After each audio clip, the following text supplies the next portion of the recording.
Good evening, Malaysia. How are you? Turn to the person next to you, give them a big high five and say, this next speaker is going to be awesome. Quick high five.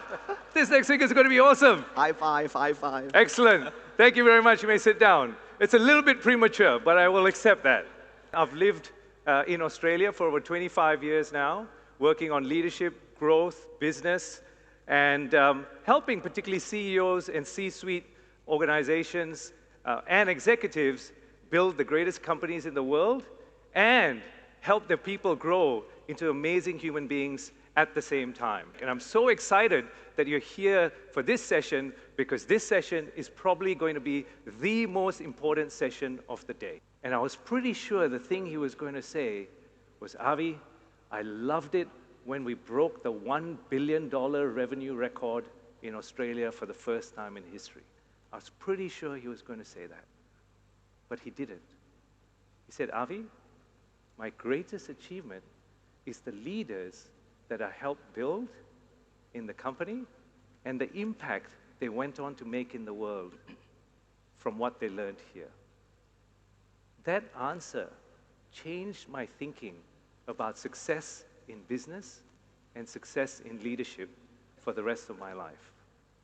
When I asked Asian leaders who the most inspiring leaders were, most of them were Western names.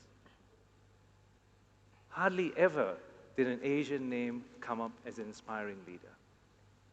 Now, you could say that that's a problem, but I say to you, that's an opportunity.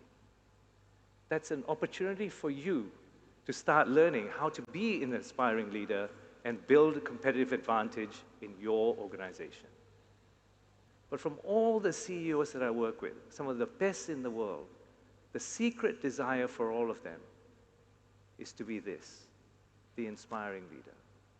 They all want to inspire others. And do you know why? Because the day you start inspiring others is the day you start inspiring yourself. Gallup is one of the leading organizations in the world when it comes to human resource and leadership development. And I asked them to send me their data on the strengths of Malaysian leaders. They sampled 30,000 leaders over 10 years, and they found that the number one strength of Malaysian leaders is responsibility. So even though we have all these challenges, the number one strength of all of you is that you can actually take on more responsibility. You can actually take on more of a change if we know how to tap into that strength.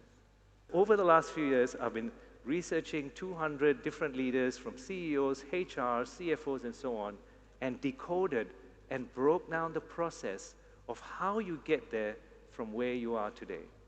We broke it down into 8 simple steps. You don't have to memorize all of them, just take a snapshot of it now. But one of the things that we're really excited about is that Deepak Chopra, an author of 90 books, 22 became New York Times bestsellers, regarded by Times Magazine as a top 100 icon of the century, endorsed this book, my very first book. That is pioneering. Because my dream for my career is to help your dream as a leader come true. I'm Dr. Avi. Be well, do good. Thank you so much for your attention. Thank you very much, Dr. Avi.